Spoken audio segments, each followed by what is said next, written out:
Capítulo 18. A superação das limitações pessoais começa em casa.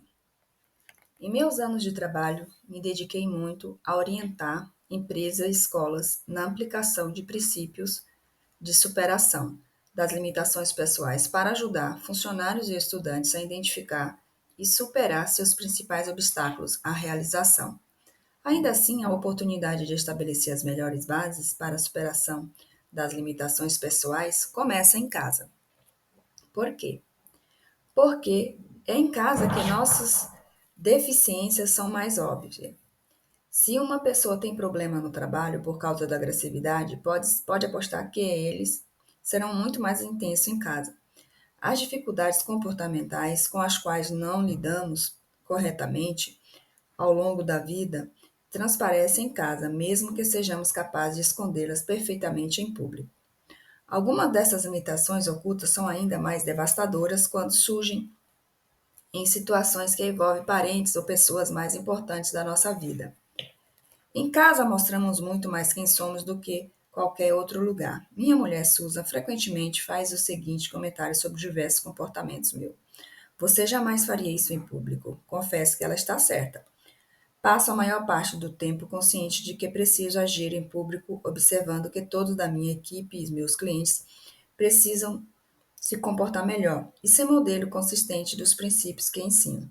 Minha casa é onde eu relaxo.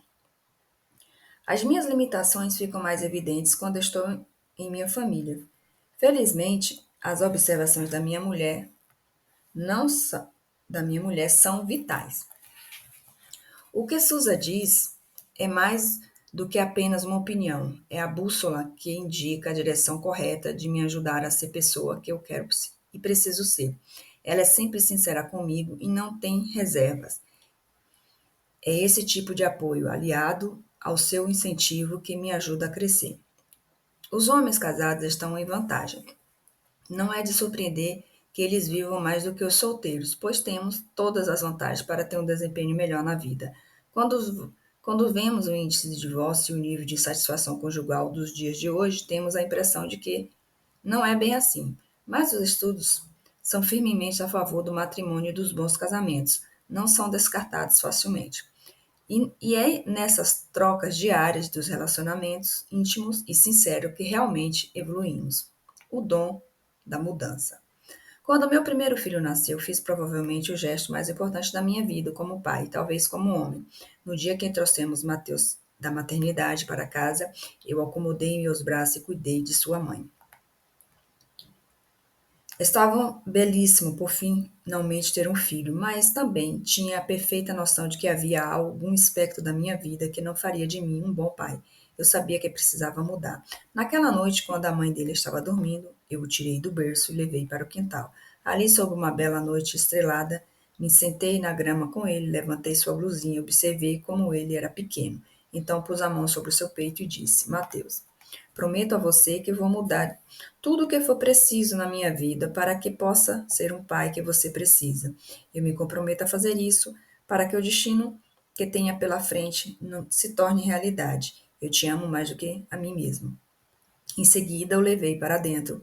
Peguei meu diário e escrevi o tipo de homem que gostaria de ser, que me tornasse. Foi fácil. Um homem íntegro, com a coragem de lutar pelo que acredita, ser certo, uma pessoa leal e com princípios, alguém que saiba manter a palavra.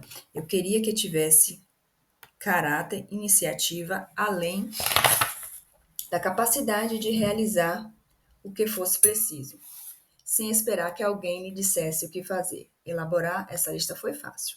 A próxima foi difícil. Anotei tudo o que precisava mudar para que ele pudesse se tornar esse homem. Quando criança, eu sempre repetia meus sentimentos, assim como muitos meninos na cidade adulta. Precisei me esforçar para conseguir expressá-lo às vezes. Eles saíam na forma de palavras zangadas, outras vezes ficavam presas. Porém, talvez a maior dificuldade foi minha insegurança. Eu não tolerava estar errado, pois isso significava falta de inteligência, o que não era aceitável. Eu discutia os detalhes mais íntimos e falava demais, sem dar ouvido aos outros, quando na verdade precisava prestar mais atenção a eles. Eu me dava bem com as pessoas e era socialmente bem-sucedido. E não, se não fosse assim, meus problemas me teriam exposto como alguém pouco afável. Acrescentando a essa mistura minha grande determinação, a intensidade, o quadro não era dos melhores. Eu precisava mudar, sabia que persistisse que algumas dessas limitações permanecessem na minha vida. Mateus seria influenciado por elas e talvez ficasse fadado a réplicas, o que não era o melhor que podia desejar para meu filho. Ainda aguardo essa lista e muitas vezes penso nela. Felizmente, as deficiências que eu enfrento agora não são as mesmas daquela época. Fiz essa promessa a ele e a repeti cada aniversário. Deu seu desde aquela noite. Fiz o mesmo com o irmão dele, Mike, na noite em que ele nasceu, e repeti a promessa para as outras crianças que Susan e eu criamos. No ano passado, Mateus e a mulher, Rich, e os filhos foram à minha casa para comemorar o aniversário dele. À noite e ele fomos para o quintal, sentei ao lado dele e puxei para perto de mim, a fim de fazer a mesma promessa que renovava sempre havia 30 anos. Então ele me perguntou: pai, o que você acha do resultado dos seus esforços? Não consegui me segurar. Comecei a chorar e disse: Mateus, eu me mergulhava quando eu me orgulhava do pai, marido e profissional que ele tinha se tornado. Nesse momento emotivo, ele disse: pai, eu não estava falando de mim. Não era você que precisava mudar? Nós rimos e quase dei um cascudo nele, porque por me pregar essa peça, mas vou me lembrar sempre desse dia. Qual é a chave de todo esse processo? Acredito que foi eu ter percebido que algumas questões são mais importantes do que outras e devemos dar vida atenção a elas. E também que esses itens não receberem a atenção que merece, a perda de resultado potencialmente devastadora. Antes de Mateus nascer, eu me considerava uma pessoa fácil de conviver. Depois percebi que não gostava de esperar os outros quando estava pronto para algo. Eu realmente estava pronto, mas não é assim que funciona com uma criança de 1 ano, nem de uma semana, de 10 anos ou de 16 anos. Tive bastante tempo para compreender plenamente que o mundo não girava à minha volta. Precisei aprender a lidar com minhas importâncias e deixar de lado minha programação para dar atenção à questão mais importante, a criança, o Mateus. Deixe-me dar um exemplo. Eu gosto de chegar em casa, ler o jornal e relaxar um pouco antes de ajudar a Suzy a preparar o jantar e lavar a louça. Mas o que quando? Mas o que fazer quando se chega em casa e os meninos querem jogar bola com você? Simples. Você joga bola. Se estiver lendo o jornal, você interrompe a leitura e vai se trocar para jogar bola. E os garotos começaram a brigar e alguém precisa controlá-lo. Quando você está lendo o jornal, você larga o jornal, vai apartar a briga, de quebra controla seu próprio temperamento. Ao nos tornar pais, nós mudamos. Se não mudamos, nós estamos sendo pais. Continuando agindo como se fôssemos solteiros, só que agora há crianças em volta que acompanham de uma forma muito parecida conosco. Muita gente não educa bem os filhos porque se recusa a encarar primeiro seus próprios defeitos. Pais egoístas não fazem as mudanças necessárias para ajudar os filhos a começarem bem a vida. Eu sabia que minha decisão afetaria minha família de várias maneiras. A jornada começou com a promessa entre meus filhos e eu. Eu precisava mudar e lidar com problemas específicos de personalidade e decidi levar isso a cabo. As crianças nos obrigam a expor nossas limitações. Podemos passar boa parte da vida acreditando que somos ótimas pessoas, mas basta termos uma criança à nossa volta que percebemos quanto somos autocentrados. A questão é que as crianças também são egoístas. Certa vez meu pai me disse: eu sou adulto aqui e devo ter prioridade. Eu pago as contas e ele espera até ganhar o dinheiro dele. Mas é claro que, após reclamar, fui dar atenção ao meu filho e fazer o que precisava ser feito. O fato é que as pessoas nascem egoístas e, ao crescerem, precisam de motivo para serem diferentes. Foram os meus filhos. Gostaria de poder dizer que mudei por outras razões, como minha mulher ou por meu desejo de crescimento pessoal, mas na verdade é que só quando meus filhos nasceram é que percebi que eles dependiam de mim para tudo na vida. E se eu não saísse bem na tarefa de criá-los, eles pagariam por isso. Aprendizado no abrigo. É possível ensinar as pessoas a viver em sociedade? É, claro que sim. Todas as mães têm que educar os filhos transmitindo algumas noções básicas de civilização, como não beber leite direto na embalagem, usar talheres corretamente à mesa. O comportamento social pode ser e é ensinado facilmente. A maioria de nós aprendemos muitas coisas bem cedo. Estou me referindo ao fundamental. Andar vestido em público, mastigar com a boca fechada e não pegar os alimentos com as mãos. Esses ensinos são cruciais para alcançar o sucesso profissional e, sem dúvida, diferenciam as pessoas, os que dominam, as que não. Então, de fato, é possível ensinar as pessoas a viver em sociedade, mas é possível lhes ensinar empatia e habilidade? As respostas são sim, talvez, embora os dados sobre esse ensino de empatia adulto sejam frustrantes. Certamente é possível, é essencial ensinar essa característica às crianças. Quando meus filhos tinham 10 e 12 anos, certa vez eu lhe disse que faríamos um passeio especial em vez de irmos, como ele costuma fazer, para trabalhar no campo. Acordamos às 6h30, nos vestimos e fomos para a cidade de Bryan, no Texas. Estacionei o carro a vários quilômetros do abrigo necessitada, para que as pessoas mais necessitadas da cidade e expliquei a Mateus e a Michael qual seria a nossa expectativa ao passar o dia lá. Informei a eles que eu pediria comida para nós e que nenhum dos dois deveria dizer meu nome, pois eu era bastante conhecido na cidade. Usaríamos meu nome verdadeiro, Mevely, que eu nunca utilizo, e torceríamos para receber uma refeição. Com o chapéu na mão, a cabeça baixa, entrei na recepção do abrigo e pedi comida para meus filhos. A atendente foi gentil e atenciosa, sem nos tratar como se fossem inferiores. Perguntou se precisava de mais alguma coisa e eu respondi: só quero que meus filhos recebam algo para comer. Ela nos deu os 3 vales-refeição, agradeci e fomos para o lado de fora da lanchonete a esperar que a abrisse. Ela ficava no canto da parte principal do abrigo, localizado em uma região humilde no centro da cidade. Muitas construções ao redor estavam em péssimo estado.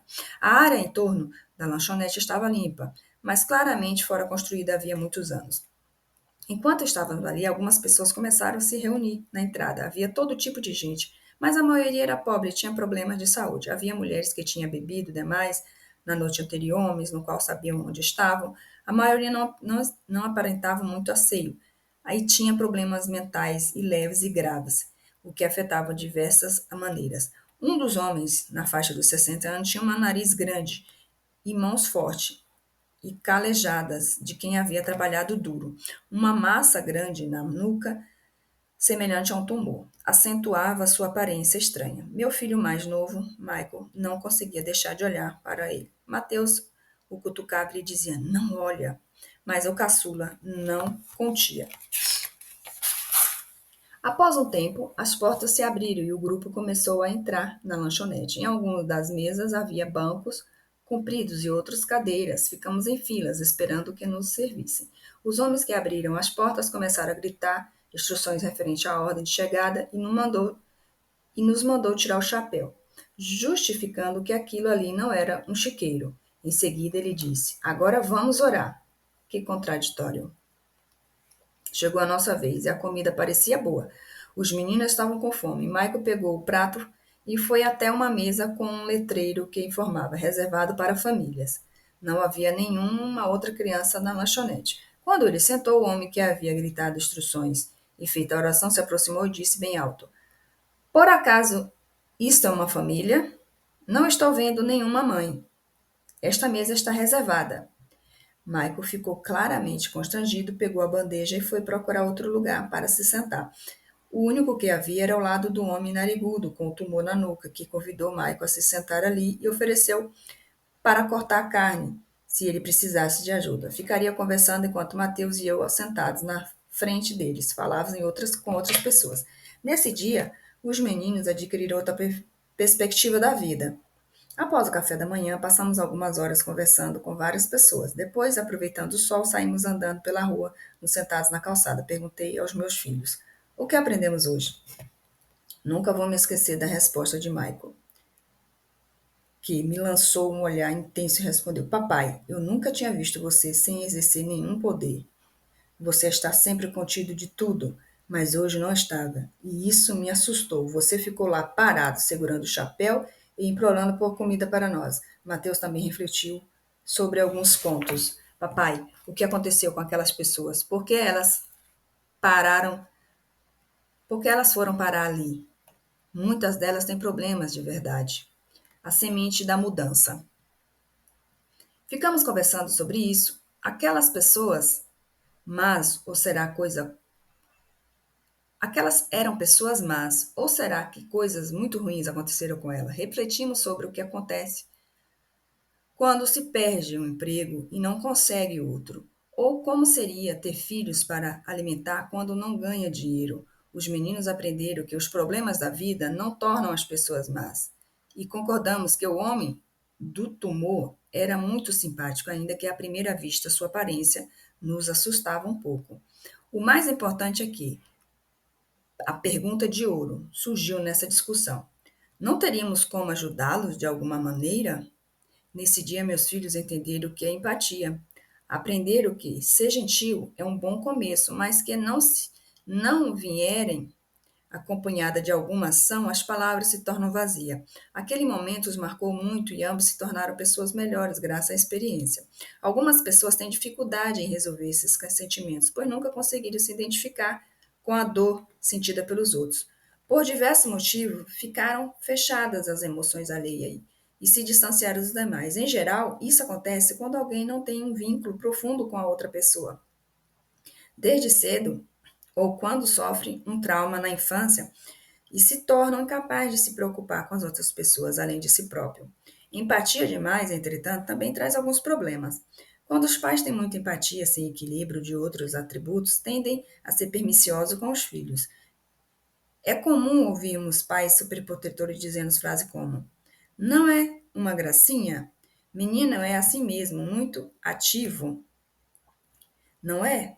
Puxa, como eles têm energia. Quando essas explicações são apenas justificativas para comportamentos inadequados, atitudes assim tendem a ocultar problemas de caráter que se não forem encarados, terão repercussões negativas nas interações sociais da criança. Todos os dias, pais superprotetores negociam com os filhos em supermercados, shoppings. Na maioria das vezes, as crianças conquistam o prêmio e mais um reforço a favor dessa limitação emergente. Não deixou de significar não. Não, não deixou de significar não. Assim como pare não quer dizer pare.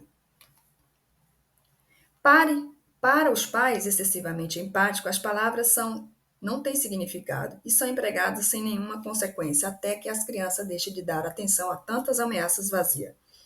Chiliques no parquinho, a diretoria. Não é de se estranhar que as limitações mais frequentes em casa sejam o acesso de raiva. Como eles surgem?